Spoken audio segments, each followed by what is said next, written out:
What up, Salvador Briggman here. Welcome back to the Crowdfunding Demystified podcast. On this podcast, we talk about how to get you funding. We talk about crowdfunding. We talk about Kickstarter, Indiegogo. We talk about regulation crowdfunding, Reg CF, also known as that, Wefunder, etc. And if I had to say that there's one hallmark of this podcast is we try to make it no nonsense. We try to really, make it as simple as possible in order to run one of these campaigns, make it as easy to understand as possible without as much jargon as we can. I really want to get it so that literally anyone out there, whether or not you're a fundraising wizard, whether or not you understand finances and whether or not you understand how to really, do any other kind of process beyond what we're talking about here, that it's really just easy and you understand what you got to know in order to launch one of these campaigns. So the other thing that I try to do with this podcast is I try to share with you news, and I kind of do this as a byproduct way, but I try to share with you what is actually blowing up, what is trending, what are the new marketing techniques, what are the ways to get a project funded. So I would think of it almost as some news announcements in some way. And the final thing is that I try to really inspire you with some of the guests that I have on and try to share with you things that are going to get you excited about work, man, get you excited about this hobby, get you excited about this project, about this startup, about this new thing you're trying to do, this new area in your life. Because I know whenever I've been inspired, whenever I've been excited, whenever I've felt passionate towards my work, it's like I performed on just a freaking another level. I just get so into it. I get that vibe, I get that focus, and it allows me to produce at such an incredible level that other people are just like, wow, this guy got some other kind of belief, some other kind of passion that's coursing through his veins, right? And that's just really because, when I get around inspirational stories like I'm about to mention today, you just can't help but be inspired and want to move towards a new vision of the future. So today, we're actually talking with a $1 million crowdfunding campaigner. So this individual launched a campaign. They've raised over $1.3 million from more than 550 investors for this campaign. I'll let them tell you a little bit more about it. But to me, you should take away a couple things. Number one, it's actually a lot easier than you might think to run $1 million crowdfunding campaign. And I know, right? That's like scary to even say. Who would say that $1 million is easy, right? It's crazy to say that. But you're going to hear again and again and again, you go back to my episodes, that's proven formula that will get you to that 7-figure level if you're trying to do a crowdfunding campaign. In addition, listen to the new way that Wefunder is kind of leading the charge when it comes to Reg CF or regulation crowdfunding. And number 3, if you are interested in Kickstarter or Indiegogo, that is great. I love Kickstarter. I love Indiegogo. That is, for me, the hallmark when it comes to crowdfunding. I also love other sites out there and platforms. I'm not biased in that way. I'm a third party. But that being said, this is also something you can do in addition to Kickstarter and Indiegogo. You could do one after the other if you wanted to. So it's different. It's raising investment capital for your company. And we'll kind of get into that a little bit today. So the first link I have for you is that if you want to learn more about equity crowdfunding, go to the link I'm about to mention. You can start to learn more about that with my free link. You can enroll in this free course that I have, and I'll start sending you emails on that. You just go to crowdcrux.com/equity course. That link is crowdcrux.com/equity course. If you want to use crowdfunding to get investors in your company, that is what you use equity crowdfunding for. So again, crowdcrux.com/equity course. And finally, if you want to get the book on that, just go to crowdcrux.com/equity audio. And you can start to listen to me read that boring book. It's all about finances, right? With my pizzazz and my passion. And I really try to make it a lot more interesting than what these dry accountants will a lot of the times, and these dry financial advisors, etc. So that being said, let's hop into today's episode where we discover how this individual was able to raise $1.3 million using Reg CF and by launching a campaign on Wefunder. And it's coming up right after this. If you're worried about the fulfillment and shipping part of your Kickstarter campaign when it comes to getting out all those perks and rewards to your backers, rest assured, I've put together a complete Kickstarter fulfillment and shipping checklist for you, and it's free. This is sponsored by the folks at Fulfillment, and they thought that you should have this checklist as part of your arsenal going into a crowdfunding campaign. If you want to get instant access to this checklist and it's free, you can go to fulfillrite.com/checklist. Again, that is fulfillrite.com/checklist. fulfillrite.com/checklist. Just go to that link and you can download it immediately. Hey guys, welcome back to the Crowdfunding Demystified podcast. Today we are speaking and privileged to speak with an entrepreneur that has managed to raise over $1 million on Wefunder with a Reg CF style campaign. And this is to exercise in the metaverse. Really interesting project, which we'll talk about in just a second. And one of the cool things about this as well is we have one of the creators here on the show, Eric, and we're going to get into that and also some of his story. So Eric, welcome to the podcast. Thank you for having me. So, I'd love it if you could kind of just introduce to the audience your role here, obviously spearheading the company, and just a tiny bit of your background as well. Sure. So I'm the co-founder and CEO of VirZOOM. My co-founder, Eric Malafew, so two Erics, is the CTO of our company. I'll talk a little bit about him first. He's undergraduate Virginia Tech, MIT graduate with a background in the defense industry and robotics and simulators, and then 20 years of experience in the video game industry as a lead programmer or chief architect on some pretty major titles like Guitar Hero, Dance Central, Rock Band, multi-billion-dollar successes.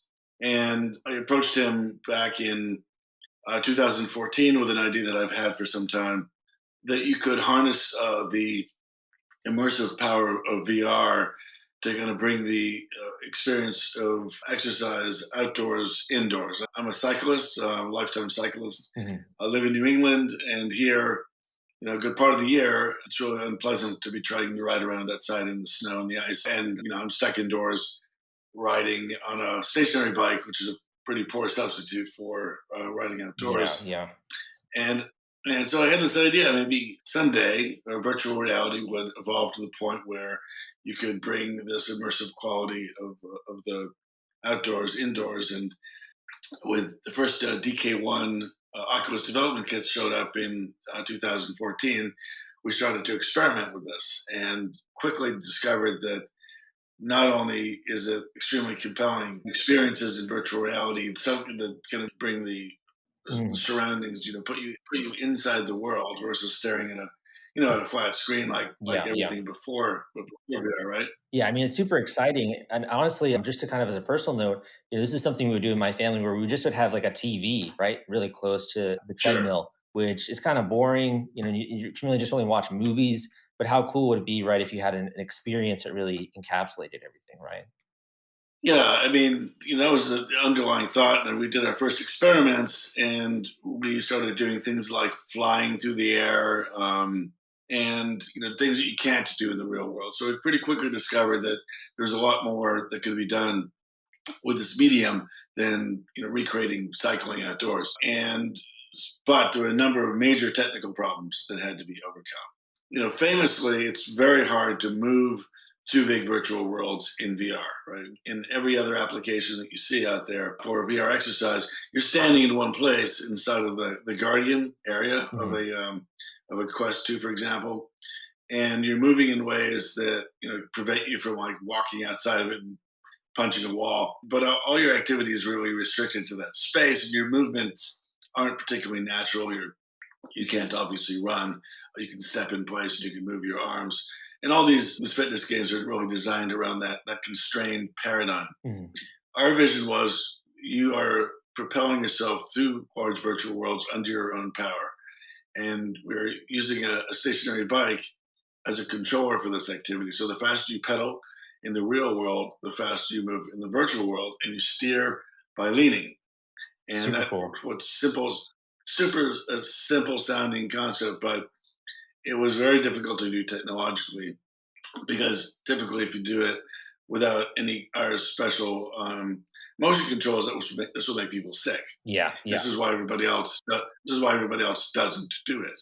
Yeah, obviously it's a huge problem, and I think to be able to kind of integrate in that way with the physical world and the virtual world, that's such a compelling, exercise product, right? That's so fun. That's so, when it comes to you, just out of curiosity, had you been in VR before? What kind of other companies have you been involved with in the past? I have a pretty broad background. I've been CEO of companies in this wireless security industry, operating systems. So my earliest career, I was a system software engineer and moved into product management, then into sales as a sales executive for a number of companies, a couple of which of those went public. And my father was Arthur Janszen, the inventor of the electrostatic loudspeaker. So I kind of have technology and entrepreneurship in my blood, and always wanted to found my own company. And when I these things kind of came together serendipitously, the advent of the early VR systems from Oculus and my getting together with my friend Eric Janszen, it all kind of came together to get things kicked off. I raised my first round of funding in the early part of 2015. I'm the largest individual investor in the company, and I brought in $1.8 million from my money and my friends. That's incredible, Many man. people on. Congratulations. Yeah, that's Well, huge. these are all people I'd known for 20 years, and some of them have over the years reinvested 8, 9, 10 times as we continue to grow as a business. How do you feel like launching this new company has been different from working with some of these other startups and corporations in the past? Did you have a new set of challenges you had to overcome? How do you feel like this was different, really taking this by the reins? Well, the first thing is I have a very broad technology background, but very limited background in gaming. So I was on a pretty steep learning curve, understanding the video game industry and the technology. The good news is I have all this technical background as an engineer, software engineer earlier, so I have a deep appreciation of what it takes to create a video game. It's a kind of an amazing mix of art and science to make one of these things work, and this balance of making the game mechanics and the art all work within the narrow constraints of the CPU and GPU of the VR platform. So it's technologically a really difficult problem to solve, but it's been a lot of fun coming to understand how it all needs to work. And as you've been kind of like crafting this vision, right, for the company, what are some of the things you guys would say that you believe in? Like, what kind of future do you really want to have here when it comes to your technology? What are you really trying to work towards here? Well, as I was explaining about our motion controls, we had to invent a way of moving through the world in a way that wouldn't make people sick, because we feel it's the moving through the world that is really compelling, right? That really is going to take you out of the real world and put you in the metaverse and make you feel like you're very present there. You're reacting to it; it's reacting to you, very much like the real world. But these are invented worlds, right? We have you do things like flying a helicopter in a firefight, a tank battle, or flying a Pegasus through the air, racing F1 cars. We also have you riding a bike through 10 million miles of roads mapped by Google Street View, which is a bit more approachable for most consumers. But there's really no limit to the range of things we can do from this invention, which is patented. So the reason you don't see anyone else out there doing the same kinds of things that we do is that they can't without infringing on our technology. Got it. Yeah, makes sense. And you guys have had lots and lots of downloads and installs already, it sounds like. Can you talk to me Yeah, just a tiny bit about that? And how did you really make a big splash there when it comes to that? well, by virtue of the fact that we're doing things a bit differently, it's we didn't immediately kind of fit into the paradigm of the stores that distribute VR applications. So for the Oculus Store, for example, the rules are they call it Quest First. So these applications need to work on their own just with the headset. By virtue of the fact that we also work with the fitness equipment, it we had to distribute our product off the Oculus Store directly from our website for a period of time from early part of 2019 until April of 2021, when we finally got on the Oculus Store with a version of our apps that can be used in standing mode. And then we saw obviously a big jump in our installs then. Got it. And what has the feedback been like for people who have tried this out? Well, if you go look at recent reviews, our rating is around over the last 28 days about 4.4 out of 5. Last I checked, it was a little lower than that in aggregate because at the beginning when we launched there were some limitations in the way the good for reviews, but all that kind of got fixed up and now things are chugging along. Got it. So, I mean, so first of all, at this point in the story, you had basically launched an entirely new company. You raised over $1 million. You're getting tons of people out there rating and reviewing your new technology in positive ways. Do you have any advice to pass on to people for up and coming entrepreneurs in terms of how you feel like you need to approach a launch like this in order to have it, go successfully of a new company? Do you have any thoughts on really what's contributed to that success? Well, this is our fifth crowdfunding campaign. Our first one was back in 2016. So I would say that when we first started, we had no idea what we were doing, and we've learned a lot along the way. It's really about planning. You have to really plan the every step of the process so that when you launch, your everything is buttoned up. Your campaign video is high production quality. Your campaign page is ready. You have a significant number of investors already lined up so that when you open, there's already a fair amount of investment that is already been committed to the campaign. Those are kind of the most important things. And then, you know, they don't call it a campaign for nothing. There's an ongoing process. You always have to have, press events or coverage of some sort or some continuous stream of events that with the business and outside the business to talk about when you update your investors, which you need to do at least every 2 weeks. So continuously update your investors, let them know what's going on, let them know it's going well, let them know it's not going well, and be very communicative and transparent. So, in terms of your first campaign, when you first heard about doing this online way of allowing people to participate in your startup, what did you think when you first kind of heard about this whole Reg CF, Wefunder kind of thing? Well, for a number of years, I ran another company called iTulip, which is a finance and economics advisory, which became a subscription-based system, and it was a lot of those members who were some of the early investors in VirZOOM. And at the time, I was also writing for Harvard Business Review. I wrote a cover article for Harper's. I was doing a fair amount of writing at the time.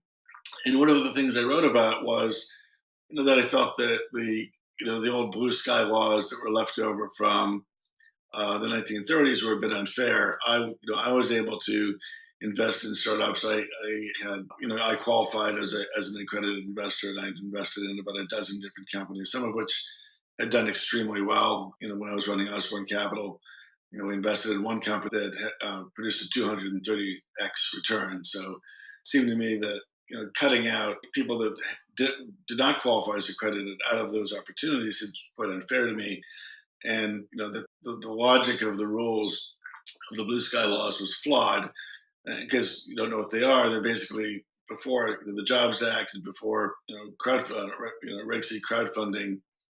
The rules were you had to have a certain amount of income and a certain amount of liquid assets in order to qualify to invest in private companies. The theory being that if you're rich, you must be smart, I guess, but that's not true. Yeah. But that's not always true. There's plenty of highly intelligent people that chose careers that don't necessarily make them wildly wealthy, and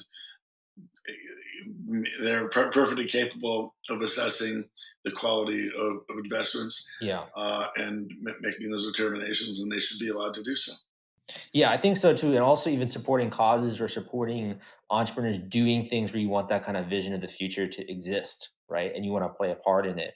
And not just to own the product, but also to maybe own a piece of the company. I think it's huge. So in total, how much would you say you've raised from doing these equity crowdfunding campaigns? A total of about 2 million today, and we've the other thing I'd like to say about it is I've also raised venture capital for three different venture VC-backed companies I worked for, totaling about $50 million over the years. So a lot of experience in raising money from VCs. I've worked through venture capital firms, so I know both sides quite well. And sometimes people ask me, well, why? Well, if you know how to raise venture capital, why are you raising money this way? And there's a number of major advantages, particularly for a C company like us. We have thousands of customers. Often they'll come to us and say, "Gosh, I really love your product, and your team is great. Your company is great. Is there some way I could invest in it?" And before Reg CF, there wasn't a way. So today, about half of our investors are our customers, Mm. and it's provided a way for them to participate in the project, and another way for us to engage with them. We also have a perk, by the way, as part of this campaign, where if you invest a certain amount, we will send you a complete system. So we like to do the opposite too. We like to take our investors and turn them into customers as well. Yeah, I mean that's super cool and also a really interesting way to involve your customers in the raise, and also for people to try out even the product, right? If they haven't tried it out before. Do you feel like there are any secrets or any things that you'd like to pass on to the audience in terms of how to raise funds? I know we talk a lot about working hard, working the network. Are there any other things that you'd like to pass on to the audience there? Well, the main thing is to have a lot of irons in the fire. Not everything is going to work, but pursue as many different channels simultaneously as you can, and be again part of the value of being communicative with your investors is that they will tend to connect you with other people. So we have a number of now doing due diligence on us. There were introductions from other investors, and you want to cultivate that kind of support. We just had a large group of Stanford angels invest in our company, and that came through a connection. So just keep working your connections and your friends, and also get creative. One of the things that we can do that's unique to us, there may be something similar for your business that's unique to what you do, is experiencing our product is really what sells it. And conversely, investors who haven't tried it are somewhat less inclined, at least larger investors, to make a decision. So, what we can do is kind of unique to us is I can send, if they don't already have a Oculus Quest headset, send one to them, and we can meet in the game, and we can use it, play it together. We can talk. I can explain the technology and the business, the background as they experience it. That is super cool. It's a pretty powerful way to both demonstrate what it is that we do, and also take questions and so you can actually do like a virtual meeting using Oculus, and you can answer questions right from investors, and also kind of demo the product a bit. Correct. It's a simultaneously a demo and a pitch at the same time.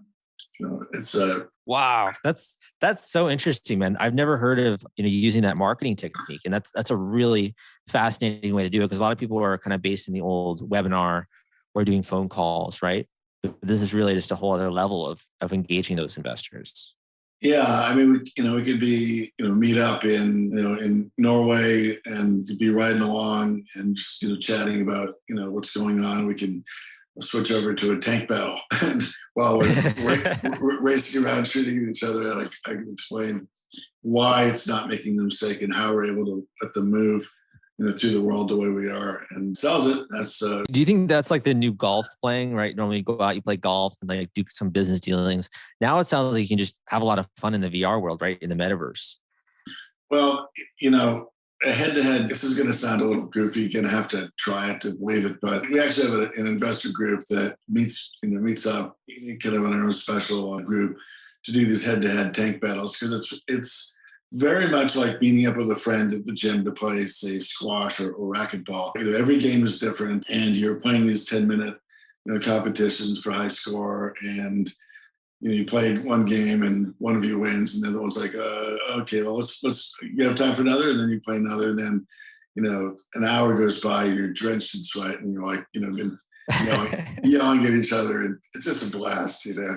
But instead of having to suit up and drive over and pick a particular time to go be physically at a gym, you're both at home, on a bike, and so it's much more convenient.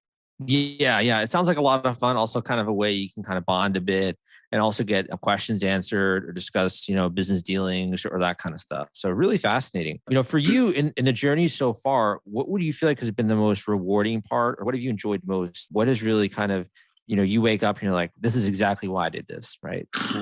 Well, it's we just have this outrageously good team, and these guys have they're all extremely experienced, 20, 25 years experience in the industry. They've spent a lot of that time working together with each other, so they're extremely efficient in about how they solve problems, and they just crank it out. They just are really good at getting. You should remember, we're inventing something entirely new here, right? So you have to have the ability to test and iterate and improve constantly, and to get things right. So I don't know. Mostly, I get up in the morning to do whatever I can to support them, to help them be successful and just kind of marvel at the work they're able to produce. Yeah, and I imagine as well, having all these people kind of singing your praises here, like, and what people say. I'm seeing like people saying they love the possibility of expanding in the future. You know, people say that their friend told them about this. You have other people say they believe in the company's future. You know, the faith in VR. I genuinely believe VR is the future. So I think you're kind of in a kind of interesting way, giving people the opportunity to participate in a whole new VR startup, right? Like we saw the Oculus Rift and how that raised money on Kickstarter. And then all those backers didn't really get any ownership in the company when it was sold to Facebook for like $1 billion, right? Or whatever it was. Well, right. And, you know, this whole kind of shift in the conversation from VR to the metaverse, you know, has been very helpful to us because I think most consumers, you know, focusing too much on the hardware, on the gear, doesn't really help people understand what it's good for. And then when you talk about the metaverse, people are like, okay, so you're in these virtual worlds, but what are you doing in there that you couldn't do better not there? You know, why am I in the middle? What's the value to me? And you know, as an investor, you know, why would large numbers of people want to do this? When we start talking about exercise, people pretty much immediately grasp why that would work. And it is, in my opinion, the best application of the concept of the metaverse because you can create completely different kind of physical activity that takes place in these worlds that don't exist in the real world. So it's kind of creates an entirely new paradigm for exercise and sports. So if you think about it, this tanking I'm talking about is a sport in and of itself, right? It takes skill, strategy, endurance, and the longer you play it, the better you get at it. And we are now, you know, pitching a brand new game that takes everything that we've learned over the last 6 years and to create something completely new from the ground up. And this is for a development grant from Meta Labs. Very cool. Very cool. So I just have one or two more questions for you. One question is, you know, in doing one of these Reg CF, Wefunder, or another platform raises, there's a lot of complication, right, with this. Do you feel like there are any parts of the process that you wish were a little bit clearer that maybe you could provide insight to for the audience? Well, there's a bit of complexity around the way that these platforms have to operate in order to comply with regulations. Of course, and I'm sure everyone on this podcast knows, CF is a heavily regulated space. We have to file audited financials, and there's a bunch of compliance that the platforms have to follow in terms of representations made by investors and the way they supply funds. And, you know, it can get a little complicated trying to keep track of, you know, where you actually stand in terms of the money that you're raising. Because different investors are in different states. Sometimes they'll be confused about what they're supposed to do, and they'll contact you. So you wind up learning a fair amount about how the platform operates, you know, under the hood. But I would recommend anybody, whatever platform you're thinking to list on, to, you know, dig in as much as you can, read all the FAQs, and, you know, get a deep understanding of how the platform operates. Got it. And my last question for you here before we, you know, go to where people can check out your campaign is, you know, when it comes to, you've had a lot of different successes in your life across many different industries, it seems like, right? And you've had to learn new skills like the gaming industry, you had to learn new skills when it comes to technology. Do you feel like there's any things that are common to the reason why you personally have succeeded? Is it your willingness to learn? Is it perseverance? Is it hopping on the trends at the right moment? What do you feel like has really led to, for you, your success so far? Well, you know, I think it's a combination of things. It's one, keeping your eye open for opportunities, and then acting when you see them. You know, there's going to be long periods of time when you're kind of slogging through the thing that you were doing before, and, you know, kind of out of your peripheral vision. You need to be, you know, paying attention to other opportunities, and then be willing to quickly shift your focus to those. And then once you do, you know, you're all in, right? You're 100% focused on that, giving it your all, and you know, applying all the experience that you've had in your previous world to what you're doing, and then, you know, learning new things. So I am very much motivated by curiosity and the need to learn a new thing. I definitely bit off quite a bit with this one, but, you know, it's been really satisfying to to be able to pick it all up and, now at this point, contribute to it. Exciting. And where can people go to learn more about your current project, and where can they learn more about that online? Well, if you go to Wefunder/VirZOOM, it'll take you right to our campaign page. Awesome, cool. So my final question for you is, if you could speak directly to the listeners, and we can end on this note, if you have a final tip when it comes to entrepreneurship, a final tip when it comes to fundraising, it could be a word of encouragement, motivation, something that you wish you knew before you got started, anything along those lines, we can end on that note. Well, you should never expect anything to go smoothly. It just doesn't work that way in the entrepreneur and the startup world. You will, face continuous challenges, and if you allow these to frustrate you, then you're going to get exhausted, and you're not going to moving forward. So expect this continuous stream of challenges, and greet them as just part of the process. The rule is, you're always going to have problems. You can think about it as a startup as a collection of problems, and you're competing with another guy who's trying to solve the same problems. And the winner is the one who discovers and solves the problems faster, better, more efficiently than the other guy. And once you get enough of them solved, then you're done. You've succeeded. So embrace the idea of addressing problems, confronting them directly, dispatching them, and then moving on to the next one, and avoiding repeated problems. That's what you really want to not see. You don't want to see the same problem coming up over and over again. If you do, you need to focus in on that problem and get rid of it and move to the next one. Well said. Thank you so much for coming on. I really appreciate it. Good luck with your remaining days in the campaign, and I'll be sure to link it up in the show notes. Very good. Thanks again for having me on. Thank you for listening to this episode of the Crowdfunding Demystified podcast. Thank you so much, man, for listening to today's episode. And I hope that you take action this week and next week and the next week when it comes to creating milestones and moving towards those milestones when it comes to your project. So whether you're doing a startup, whether you're doing a product of some kind of physical product, whether you're trying to create something new, a creative project, you can actually use RegCF, it's called regulation crowdfunding, in order to raise money for this. And you do this on one of these platforms like Wefunder that I mentioned today. Now, this is not rocket science. However, when you first come into contact with it, it can be a little bit confusing. So this is something where literally anyone out there can launch a regulation crowdfunding campaign, a RegCF style campaign. You can learn more about this on my YouTube channel at Salvador Briggman. And, I'm going to talk a little bit more about that right now. But that being said, this is something that anyone out there can do. And so many people are doing this in droves. And I'm trying to cover this more and more on this podcast because I see this as a huge movement. I see this as gaining massive momentum in the past year, in the past 6 months. This thing is on fire. And I'm trying to share that with you. I'm really trying to bring these teachings to you. And I am leading the charge. There's absolutely no one out there that is sharing this information that you need to hear when it comes to launching a crowdfunding campaign where other people can invest in your company. And here's the cool thing about that. When someone becomes an investor in your company, all of a sudden you can spend that money as you would like. You don't necessarily have to deliver on rewards and perks the way you do with Kickstarter Indiegogo, which I love again, but you don't necessarily have to do that. In addition, you get to set the valuation. You get to set the valuation of your company, which is pretty freaking cool, right? You can also decide if you want to include interesting other gifts and perks that are part of that when people actually become an investor. For example, maybe they get user access to your software tool or whatever it is.